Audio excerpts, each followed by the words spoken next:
Hi, it's Jess, and you're listening to or watching another episode of the Flaky Foodie podcast, the only show where the discussion is delicious and there's chatter to chew on. Today, we have with us Jennifer Aniston. She's a registered dietitian, master's in public health, and she's the mind behind Kids Eat in Color, which is a phenomenal resource for the parents of picky eaters. So, welcome to the show, Jennifer. I'm so excited to have you here today. Thank you so much for having me. Yes. So tell me about how Kids Eat in Color got started. You're a mom and you kind of had struggles with picky eating in your kids' lives. So how did that kind of translate into Kids Eat in Color? Yeah, so I was standing in the pediatrician's office when my son was 9 months old. And the pediatrician looked me in the eye and she said, "He's not gaining weight." Oh. And I was shocked. I'm a dietitian. It turns out kids don't care what you do for your work. But I was shocked. And I immediately began specializing my child feeding knowledge just to help him. And then my second son was a picky eater. And I think throughout all of this, yes, I was helping my son and I was gaining all the tools that I needed. But I felt that deep angst that parents feel when their kids aren't eating well.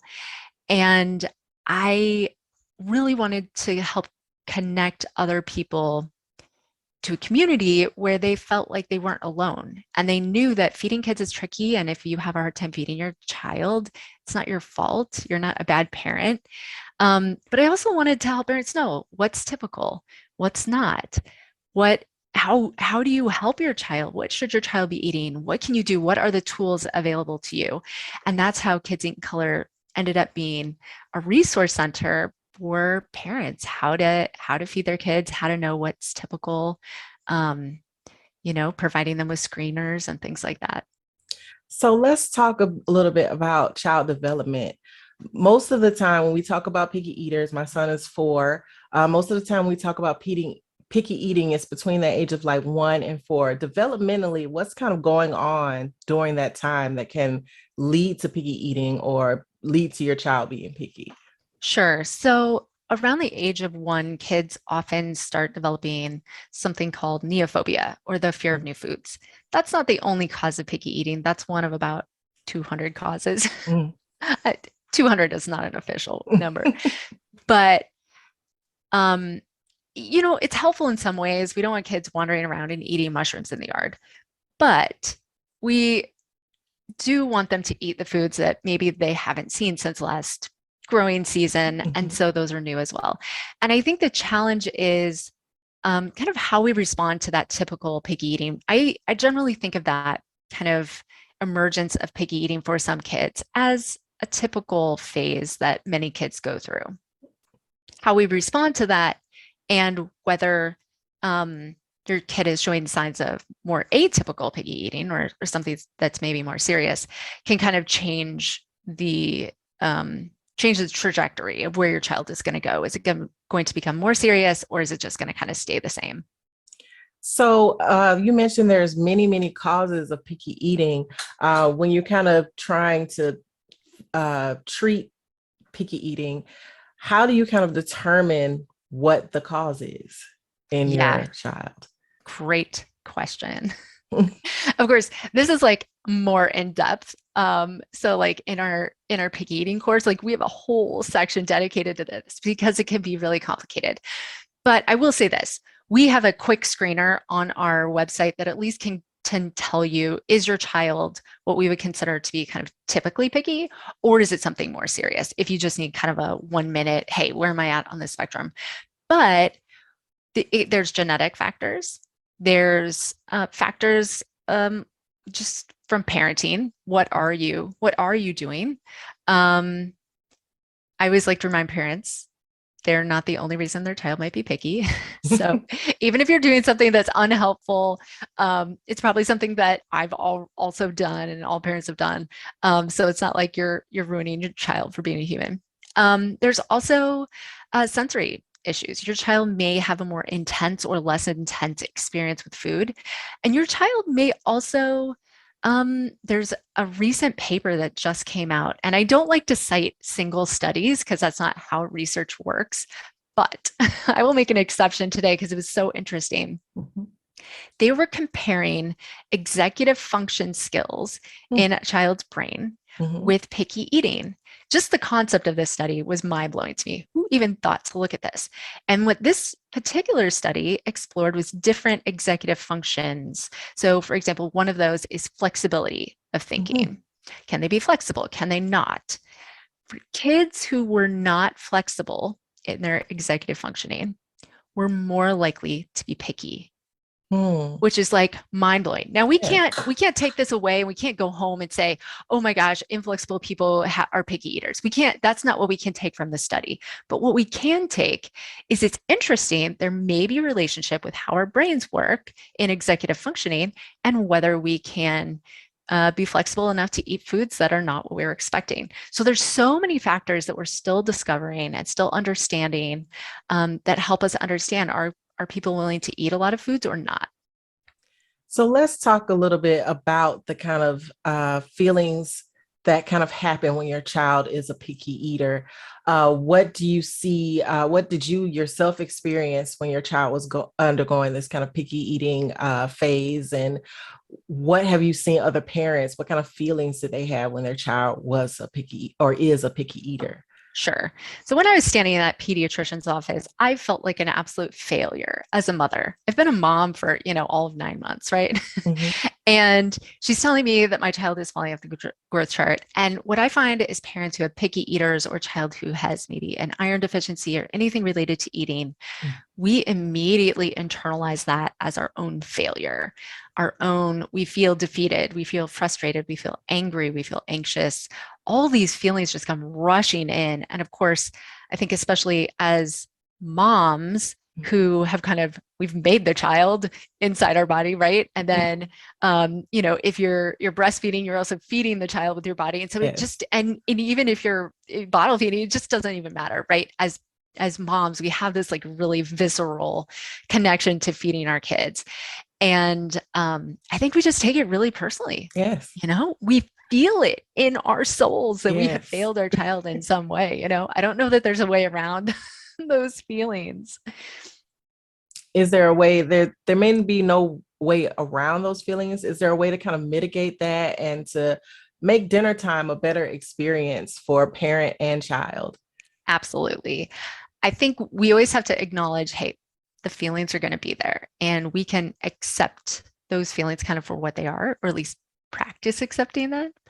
When it comes to the actual meal time and you're sitting across the table from your child who may show signs of picky eating from the age of even 6 months, and they may not grow out of their challenge. My picky eater is 7 and he still struggles. I mean, he has an amazing variety of foods that he will eat because of all the work that we've done, but I can still see it as someone who specialized in this. I can see it. I could see how hard it is for him and how he has to work at that.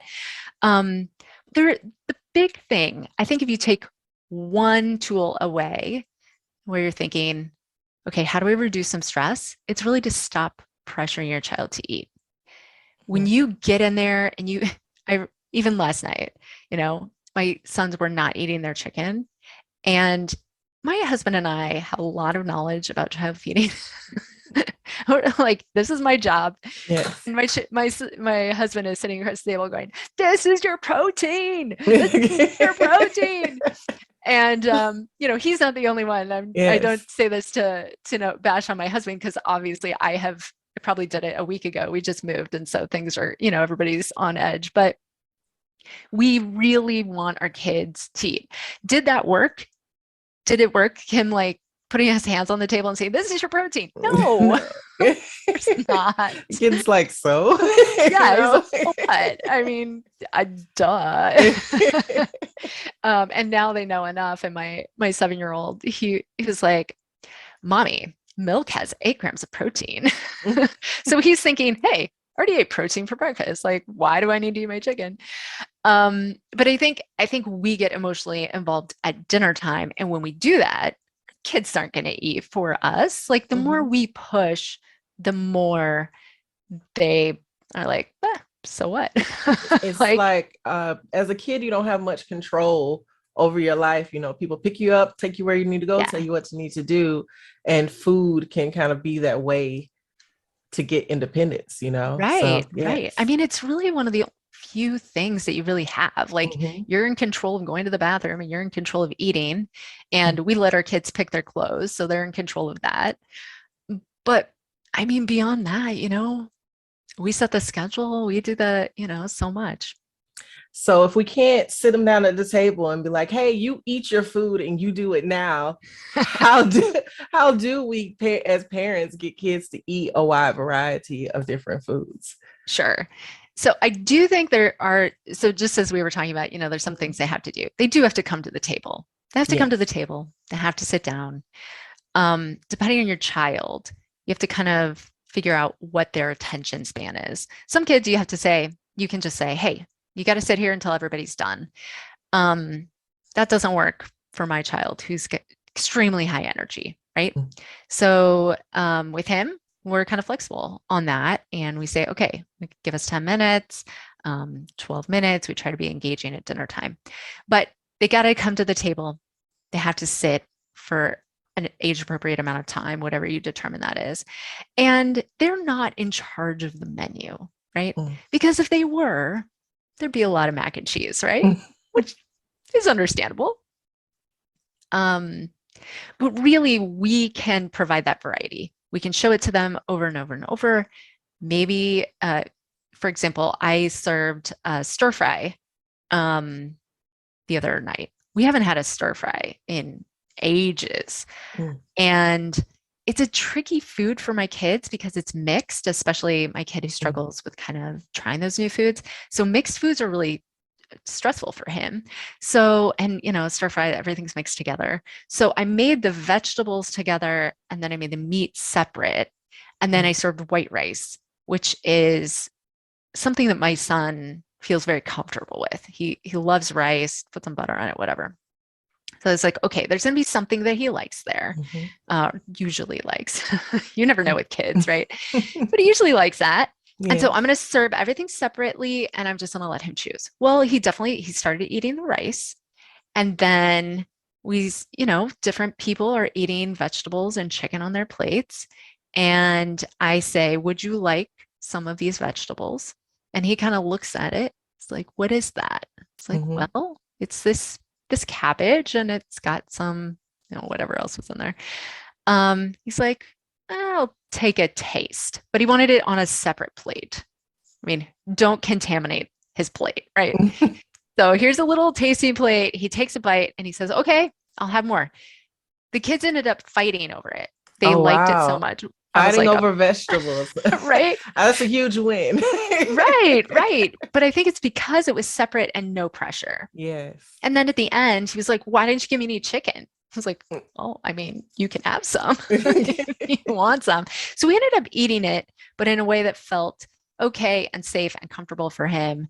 And because it was low pressure, they were able to kind of say, okay, we'll try it. And Mhm. they ended up liking it, which, doesn't always happen. But I guess if you put enough soy sauce on it, it tastes good. So, So I was reading that as opposed to kind of fixing your child's plate and kind of sitting it in front of them with things on it, is family style where you kind of pass a dish around and ask them what dishes from the family meal that they would like. Is that helpful or does it even matter? Is it more of your approach is you don't have to eat that if you don't want to? yeah. So, every family is going to be different. And you kind of have, when the kids were little, I put the food on their plate. When you are putting food on their plate, I highly recommend small portions. Mm. Like think about what you want them to eat, cut that in half, and then cut that in half again. Mm. I like to call these wishful portions. Like as parents, we wish our child ate this amount of food, but Mhm. when we make it really small, it's not overwhelming to them. They feel more comfortable and then they learn to ask for more. So it's a couple things like they feel less overwhelmed, which can help picky eaters. They can also listen to their body. Am I hungry? Am I full? Do I want more? Do I not? And then it also reduces food waste, right? So if you're going to pre-plate, that's a great idea. Um, if you want to serve family style, that can give kids who want more independence, like a feeling that they have a little bit more control over what they're eating. So for kids who kind of want that control and independence, family style can be great. It's also more messy, in my opinion. Yeah. And then sometimes the kids don't even put the food on their plate. At this point, my kids are mostly offended if I put all the food on their plate. That's not your job. That's my job to put food on my plate. So, I think we have to kind of balance, like, what are your kids like? What are you like? What's your family situation like? The other day, like I said, we just moved and there's dishes and stuff all over the kitchen. And I put together their lunches and they didn't complain. It's like, but at dinner time, no way. No way. So we may have listeners from that older generation where, you just eat what's put in front of you. Mm-hmm. Why is that not necessarily the way to go in this modern age? Or why is that not necessarily feasible in this modern time? Yeah. So I always like to start by saying in different times, different things make sense. So if you have grown up in a time when food wasn't always accessible, or you're currently living in a time when food isn't always accessible, it makes 100% sense that you sit down and you are forced to eat everything on your plate. So I don't think this as a moral issue. And if somebody is not doing this, they're probably doing it for a reason, right? So I always like to start by just acknowledging that reality. If you are in a place where you have plenty of food and it's plentiful and your kids are going to birthday parties and you're exposed to all sorts of different things, you're maybe going to restaurants, there's a ton of food available. And if you've been taught to always clean your plate, you're going to end up eating way more than you may want to. Now, sometimes we want to eat a lot, right? Yes. Cool. That's fine. At Thanksgiving, I am going to eat past what feels comfortable. I'm just going to do that and I'm going to enjoy that experience, Yes. right? But I want to be able to choose when I do that, when I don't, right? I have gone to more birthday parties where I have eaten cake that I don't even like. I don't even really like cake. So I'm going to these parties, I'm eating these huge pieces of cake that I don't even like because I feel like I have to, and I have to finish it. I would much rather be able to go to a birthday party and say, oh no, I actually don't want the cake because truly I don't like cake. I just want the ice cream, or give me the potato chips, like something I actually enjoy. I want to have that choice, and I want my kids to have that choice as well. I don't want that because of how I train them to always finish their plate and never listen to kind of what their internal body is telling them. I want them to be able to choose. Like, do I want to eat a lot? Do I want to eat a little? Do I like this food? Do I not? And it also kind of teaches kids to really kind of tune in to what their inside body is saying. And when we teach kids that, it's a skill that can go way beyond even eating. Yes. So in this day and age too, you mentioned before that if a family is in a tough situation, you may tell them, the parents may tell them to kind of finish their plate. You have to put what's put in front of you. But if the child is a picky eater, that situation can become very stressful. So especially with rising food costs and kind of gasoline prices rising, putting families in difficult situations, how would somebody in a difficult kind of financial situation kind of deal with a picky eater in their home? Yeah, it's so challenging. I think that's really tricky. And that just reminds me, we have a low cost meal plan that we give to a family. If a family is like in need, you can get it for free. So if you need to kind of find a meal plan that will help you really stretch your food dollars, that's available for free on our website. But I think that the challenge, as you said, with a picky eater is you don't have a lot of wiggle room for food waste and things like that. And that's one of the reasons why we really suggest the micro portions, right? Make it small. Think about what you want them to eat, cut it in half again, give them that. If there's a food that you want them to learn how to like to eat, you don't have to give them a lot that they're going to be wasting. For example, maybe you want them to learn to like peas. You could buy frozen peas or canned peas, and you can take, especially frozen, you can take out 2 peas, put them on their plate. That's an exposure, and you still have a bag safe in the freezer, right? So you can kind of think creatively, like, I want my kid to learn to like a variety of foods, but I don't want to be wasting food. How can I do that? How can I cook food that can be separated out so that they can eat the thing that they like and the rest of the family can eat the rest of the meal? So I like to think of these kind of deconstructed things. My son could have just eaten the rice, and the other family could have eaten the chicken and the vegetables, and there could have been another meal where he would eat, you know, chicken and whatever else, right? Over the course of the day, he's likely to get everything he needs as long as they're kind of served throughout the day. So I think kind of change your mindset of, instead of making a casserole, which sometimes can feel like everything's together and everything's together, yes. it's easy and it's quick and it's inexpensive, right? But if your picky eater doesn't like it, then you're in a then they can't eat anything. And it can really build up a lot of stress for everybody in the family. So instead of cooking that casserole, can you cook those foods separated out so that maybe your child can eat the chicken or can eat the broccoli, but doesn't have to eat the other things? Let's talk briefly about sugar.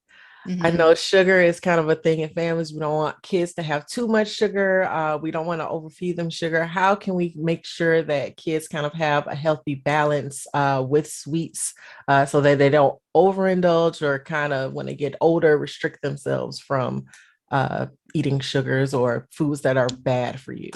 Yeah, so tricky. Um, when, as a parent, you have so much influence over your child. So the way that you talk about sugar and foods in your home is going to have a really big impact on your child moving forward. If you're constantly saying this food is bad and this food is good, your child is going to kind of internalize this black and white view of food. This food is bad. This food is good. Sugar is bad, but it tastes really good. Does that mean bad things taste good? Does that mean I'm bad if I eat the bad thing? Right. And so we begin to attach morality to foods, which is complicated. And it doesn't really help our kids moving forward. It kind of starts to confuse the relationship.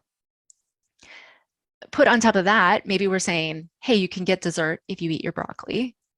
Or if you're good at the bank, I'll give you a lollipop. Or, things like this. And we begin to use desserts as a bribe to get kids to do things. Rewards. And that makes it even more complicated, right? So now they're like, oh, lollipops must be really good. And broccoli must be really bad if my parent has to give me a reward to eat it, right? And so we begin to do all these things with sweets that complicate the relationship. And then on top of it, then we start restricting it, saying, oh, we can never have that, except when you go to a birthday party and then you're going to binge eat it because you never ever have it at home. And so it becomes complicated. Yes. I don't think there's any easy answers here. I don't have a candy bowl out in my house. It's just not something I'm comfortable with. Other families are like, yeah, we got a candy bowl. It's sitting in the living room. Kids can eat candy whenever they want. And their kids are like, no big deal. I think so much depends. Is your child neurodivergent? Do they have, are they more attracted to candy than other kids? Does your child really not like sweets? Do they have that gene that kind of makes sweets better than not? There's all these things that complicate it. And I think the more we kind of change our language first and we stop using it as a reward, we have it, but we have it within reason for what that means for our family, we begin to kind of tone it down a little bit. Just be like, this is part of life. Our kids have sweet things. Often I'll serve like a sweet, like maybe ice cream alongside of their dinner and just like not make a big deal out of it. It's like, hey, it's here. You can eat it if you want. Of course, they always do want to eat it, but I've seen them eat like the entire plate of food before they eat their ice cream. Because it's just like, oh, that's there. That's part of the meal. Yeah. Not to say my kids wouldn't eat like a whole box of cookies if they were hungry and the cookies were there. But we can begin to use these tools to experiment with different things with our kids. So let's talk a little bit about, as a parent, it can be stressful trying to feed a picky eater. I know personally, I've been kind of guilty of kind of giving in to the picky eater. Okay, this is your safe meal or the meal that you feel comfortable eating. You can have it every night for as long as you want. How do you kind of reintroduce variety if you've kind of fallen off the wayside with being vigilant about exposure and things like that? Or maybe just listening to this now and realizing, hey, I need to expose my kid to more fruits and vegetables.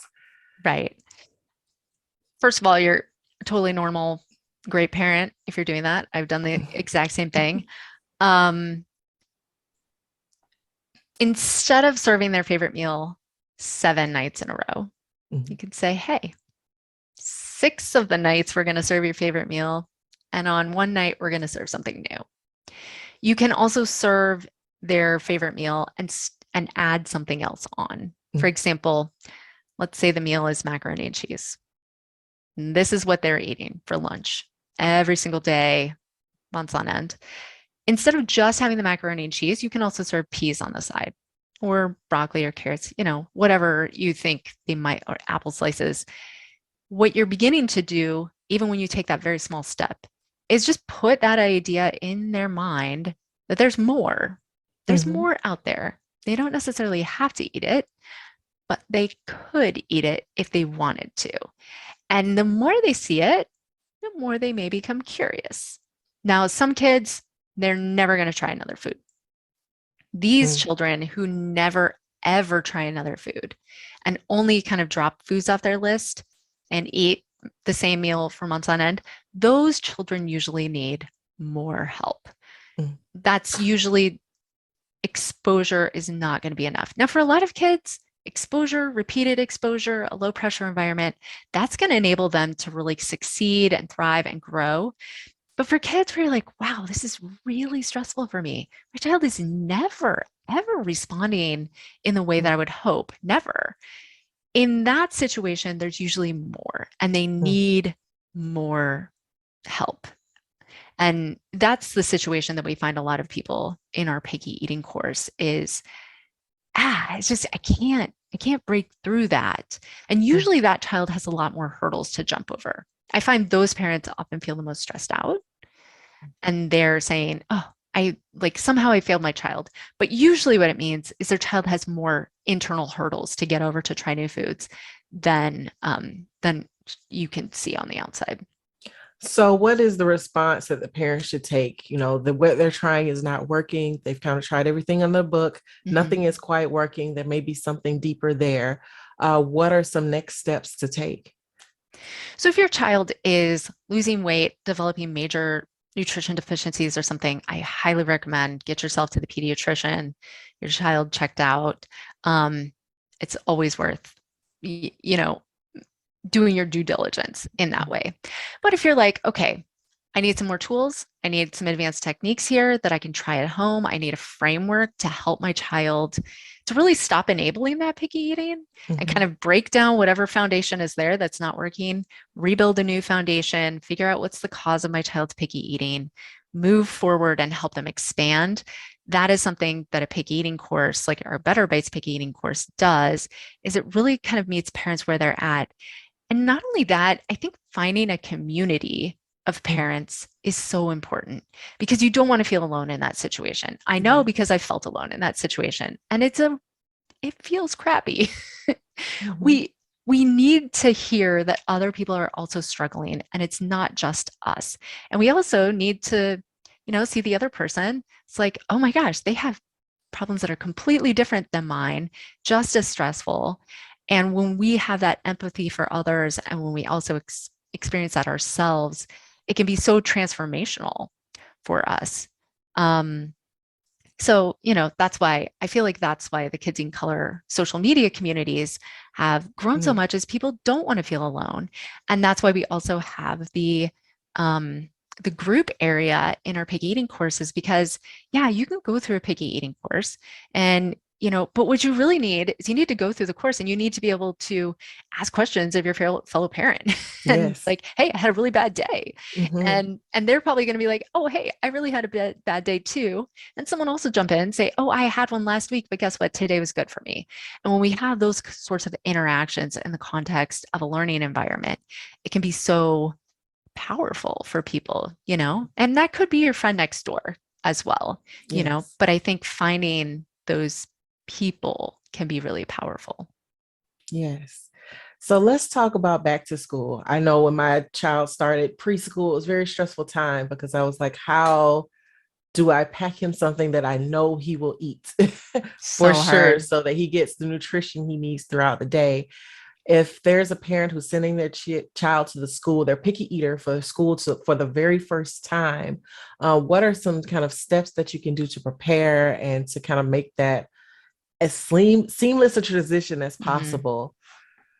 Yeah. First of all, give yourself some grace because it's a transition for everyone. I'm Yes. pretty sure my son, when he started kindergarten, did not eat his lunch Mm-hmm. for like a year. Mm-hmm. I was like, how is he making it through the day? It didn't matter what I sent. I sent anything and everything, and he never ate it. Maybe he'd take like two nibbles. I still don't understand how he managed that. Mm-hmm. But I think if you do have a picky eater and the lunch experience is stressful for them and they're not eating, try what you can, try to find a lunch that they'll eat. And then also really pack in their breakfast and their after, like whenever they come home, as long as it's before dinner, right? Because you would want them to eat dinner. But if they come home, sometime in the afternoon, give them a really big meal at that time Mm-hmm. because they will have missed their lunch. Now, ideally, you will find something that your child will eat at school. If you have a picky eater, only send foods that you think they like. Just don't don't try to be a Pinterest parent. Don't try to like do anything. Now, if you have a child who maybe likes to explore foods at school, because there are those as well, Mm-hmm. um, sure, send some exposure foods, send some things that they won't eat at home, but they will eat at school. That's cool. But if they don't, just send foods that are easy. Now, one of the reasons that kids have a hard time eating is they often don't have enough time at school to eat Mm-hmm. their lunch. The more you can do at home to make it easy for them to eat, the more likely they are to eat it. So, for example, maybe you make a sandwich. You could just send a whole sandwich with your child or a half or whatever they eat, but they have to take a bite and then chew it and then do all those things. If you take that same sandwich and you cut it into bite sized pieces Mm-hmm. ahead of time, you've just taken every cut you've made has been one less bite for your child. Mm-hmm. Right? So instead, they can just pop those in their mouth. That's going to save them a little bit of time. It's going to make them a little bit easier, a little more friendly. Stick in a toothpick with it, and suddenly they're like, "Oh, this is fun." I tell you, toothpick magic is real. If your child Yes. won't eat something, give them a toothpick and tag me on social media because for sure, toothpicks there's something about them that really do amazing things. But just try to meet your picky eater where they're at. Don't send foods that require a ton of chewing, like Mm-hmm. celery. Unless your child really loves celery and celery with peanut butter, that takes a lot of chewing. So Mm-hmm. pick something that doesn't require quite as much chewing, and that can help them. Well, an issue that I had that was kind of unique is that all of the foods that my child liked were like hot foods. The Mhm. main bulk of the calories were hot foods.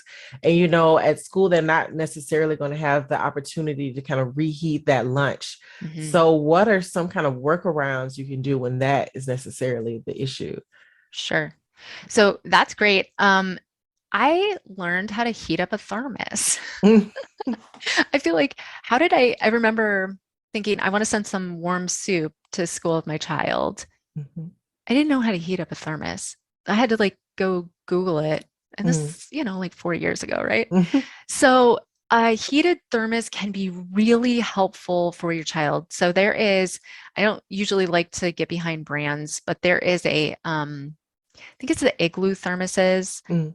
or the Fugo thermoses or something by Igloo. I'm not now I can't even remember the names, right? But I think it's a Fugo, although I'm not sure on the pronunciation of that. They have this really kind of child-sized thermos. I don't know if the 3-year-olds could work it in preschool, but probably 4 and 5-year-olds can, and you can practice with them at home ahead of time. Um, I have put all sorts of hot foods in those. And if you just dump in the boiling water ahead of time, reheat it, and then put in steaming hot food at lunch, it's often still warm and they can eat, they can have some soup. Like I've sent chili, I've sent soup, like a hot lentil soup. I've sent, what else? Like hot pasta, things like that. So probably like a rice and chicken sort of thing, or rice and beef, or maybe even stir fry. I don't know. I haven't tried that. But I think there are ways to send hot dishes in these thermoses. There's also the Omi box. That is a lunch box that has a thermos compartment in it. And you can send hot or cold foods in that.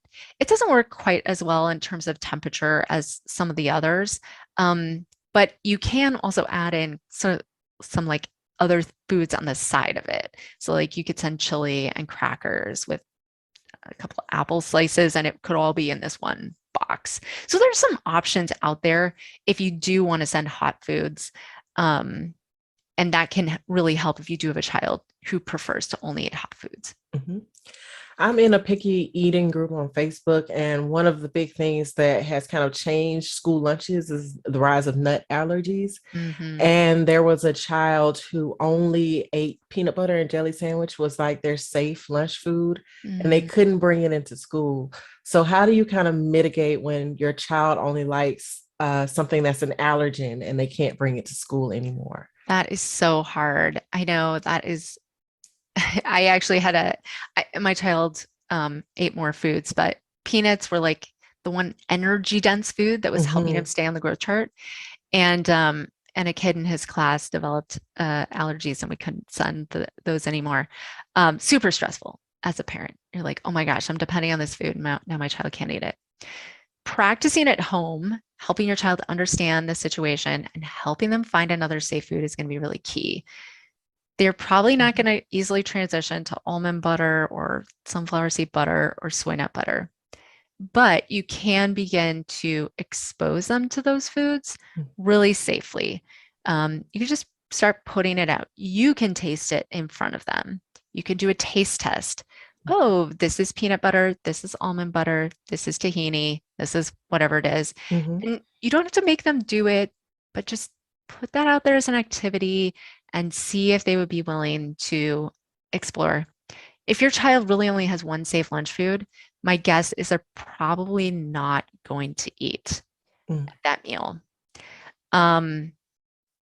You can kind of say, okay, would you eat the bread with just the jelly? Is that something that would be okay for you? What if I sent it like toast? Like I toast it and I put the jelly in it. Would you eat that? Seeing if you could find anything at all that they'll eat that they kind of agree to, like, okay, I can't have my sandwich, but I will eat the chips on the side. I mean, at the point that you have a child who's only eating one meal, you really have to just say, okay, I'm going to put whatever balanced options I have in my mind on hold. I'm going to try to help my child feel safe at lunchtime so they have something to eat. Come to a compromise with your child. The only thing I recommend against is like, don't just send in like a stack of, say, Oreos or something. Your child's going to have a really hard time learning if that's all that they eat. See if you can find something that's got a little more oomph in it. Maybe you make your own cookies or something that has some nut butter or something like that in there. But when we kind of say, okay, my child isn't going to eat a standard lunch, but I can make these sunflower seed chocolate cookies that they will eat, I'm just going to send cookies for lunch. I think it's okay to find ways to meet your child where they're at. So how do you deal with judgment? You know, sometimes schools have very strict rules on sending like complete and balanced lunches to school.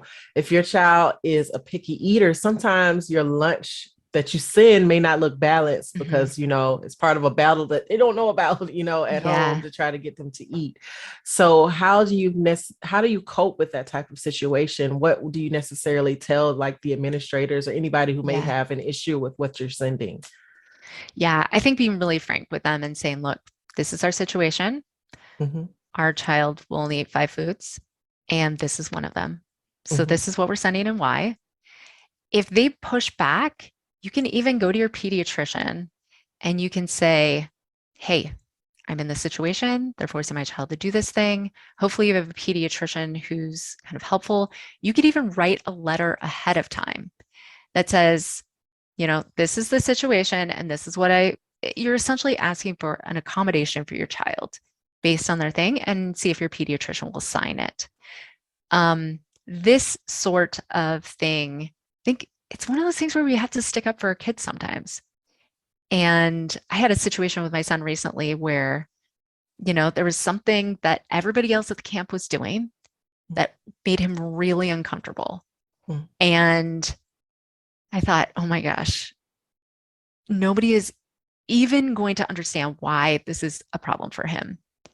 And I even said to him, I was like, you do understand, like, most people are going to look at this and they're going to be like, that's not a big deal. And he looked at me and he said, it's a big deal to me. And Oh. I was like, okay, I'm going to go to bat for you. Yes. Sometimes we have to go to bat for our kids and we have to say, all right, I'm going to look dumb here. People are going to think I'm a soft parent or I'm whatever. I don't even know. They're going to think all sorts of things about me, but I'm the only one who truly understands my child.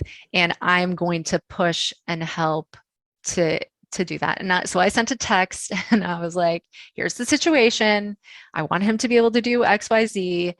And if you need a signature from the provider, I will get that. And the person was like, okay, we'll give him a pass. Right. And so I think sometimes even saying, even kind of, it's not really a threat, but saying, look, if you need a signature from the pediatrician, from whoever it is, I will get that for you. But this is a real thing. Yes. Well, it has been wonderful having you on the show. Besides just dealing with picky eaters and helping parents of picky eaters, what are some other kind of values or issues that Kids Eating Color stands behind? We are really big on helping families, helping all families get food. Like I said, we have this low cost meal plan. Of course, people can purchase it, but we provide it free. We've provided it free to hundreds of thousands of WIC participants and any families that come to us looking for something to help them stretch their food dollars. And also just really big on not yucking on somebody else's yum. Yes. Not our I'm a own, firm believer of that. Yes. not somebody else's. We know that attacking other people's foods for quote health, or I mean I feel like people are so obsessed in diet culture with what's healthy and what's not. We don't even realize how far down that goes, Mm, how far down that goes into um, racism. Like, mm, oh, rice has arsenic in it. Well, in mm. Japan, they've reviewed the exact same research. And they've determined it is perfectly safe to eat rice. It's perfectly safe. It's okay to feed it to your kids. Mhm, Um, in the United States, we're like, oh my gosh, it's rice. It has arsenic. Never mm, mind that classics over here like milk and apple juice and sweet potatoes and things grow on the ground also have arsenic. We're going to pick on rice mm, because honestly, rice is not the dominant culture food, right? So it's mm, easy to be like, oh, well, that's bad. Or fried chicken, mm, right? Like, oh, fried chicken is so bad for people. It's not healthy. Well, where did that idea come from? mm, I'm telling you, fried chicken is just fine. mm. It's not fried chicken. It's like, but like this was a strong cultural food Mm, to the Black community, and the dominant culture just kind of picked on it, said, oh, that's bad. When we pick on a food, we are often using the food as a proxy for picking on a different group of people.